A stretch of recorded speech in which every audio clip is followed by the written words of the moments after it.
This is my brother Sage Michael. So Sage Michael, a lot of people told me that I needed to meet him before I ever met him. Like people were telling me about him.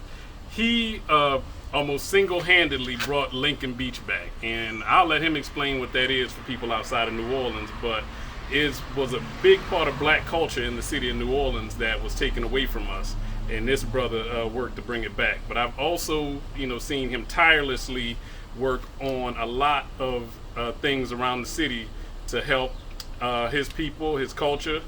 So I'll let him explain who he is and what he does. Hi, I'm Sage Michael. I'm just a son of New Orleans, and basically, I just try to do all I can do for the black indigenous people of color in New Orleans to make sure that we're able to live and enjoy the city that we built.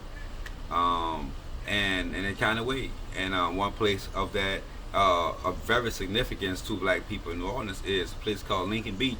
It's a 17-acre beachfront that was closed in 1965. And that, we want to bring it back for our community because this is something that's much needed in so many aspects. And I just led a community cleanup for that site over a year and a half ago, and we're advocating for it to come back for the community, by the community, because together we are strong. So during Ida, you were one of the first people I saw online, and to be honest with you, I felt really good to see so many people in the city, so many regular people just taking it upon themselves, just seeing a need and filling that need. So one of the things I saw you doing was bringing back gas and taking trip after trip to bring back gas to the people. And I tell you, one thing I realized that gas and ice are worth more than gold after an emergency. And so you taking all of those trips to bring back gas was amazing. What made you start doing that? And how did you see that need, and how did you decide to fill it to help the people? Yeah, first of all, I needed a battery. My battery went bad in my vehicle, and the only place that I could get one was in Hattiesburg, Mississippi. And on my way there, I saw, before I left New Orleans, I did have a full tank of gas. I was thankful for that. So it's always good to keep some fuel in your tank. I never really do that, but thankfully that was excellent. I knew I was good on that. But when I finally got a jump to start my car, I knew I was good with that jump to go get my battery. And on my way there, I saw an empty gas station, because in New Orleans the gas station line was horrendous. And that I took a picture, and people were like, hey, bring me some fuel back. And and of course I saw the need. And it was nothing but a little ride up the street, a little hour and a half, hour, something out the street, little playlist. So I enjoyed that ride back and forth. So it was a pleasurable ride. I didn't have anything else to do but to help out people. And just to do that, it was a beautiful thing. I was just ready to serve our community. How many times did you drive back and forth every day getting gas? Oh, it was like one or two trips. It went from started from like 25 gallons to like 100 gallons. A friend let me borrow his truck, and a diesel truck, and that helped out right there. And and that moved like a nice bit back and forth, at least a couple of times a day. You got to get the gas cans, purchase the gas cans. You got to fill each gas can, load them up. Then you got to go to each individual and fuel up their vehicles or their tanks or their generators, and you move on. So it's a little process, and all safety. So what did you learn that you would take into the next hurricane or the next emergency that you would do differently? I think differently what I would do. I would definitely stock up on fuel. I definitely want to stock up on fuel. I think that either I would have a plan for evacuation or a plan for bunkering it down. I think I would have those two solid plans in place. I would think that matters. I think I would definitely try to get a more education of our water systems and the threats to our environment, and get a more education of our ecosystem, and how can I better sustain my businesses, my homes, and my vehicles because of the risk that we have with living in this area, because of our flood and tornadoes at that. And I just have to make sure I'm more resilient, more sustainable with my dwellings, my physical dwellings, and my finances to be able to sustain a hit where the economy collapses for a moment.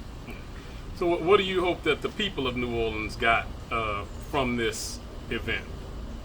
I'm hoping the people of New Orleans got together, that we have each other's back, and that I see that more than now than before, where we all just waited on a government entity to do for us. I think that you had a resiliency exhibited throughout this. I think you had people who definitely wanted to evacuate, and people definitely wanted to come. But I think the people of New Orleans need to demand better from their leaders. When you see these situations in our community of these long fuel lines, we are a oil producing state. There's no reason why that you have citizens that service the oil industry in energy industry in Louisiana, in New Orleans, and we don't get our fair share for its money, or even access to the things in the refineries are located in Kansas, Alice, where more black people are at. So you have all these people, making all this money, extracting for our community, but the time we need them there without a doubt, because unfortunately, though, I knew as I was getting that fuel, I was reducing, alleviating some of that stress at those fuel lines, and I knew I couldn't do it all because I had so many requests come through, but unfortunately, frustration is met at some of those fuel lines, and I think someone lost their life in New Orleans, and someone lost their life in Shreveport. So me making those fuel lines, I was just trying to save lives at the same time. So it looks like online, following you, it looks like you have some new programs that you're working on, some new things you want to do. Let people know about that, and also, of what message would you want to leave them with? Yeah, so I say this, you got to have readiness, you got to have resiliency, and you got to be able to respond. That's the three things that you have to do year round with your life situation, those principles right there.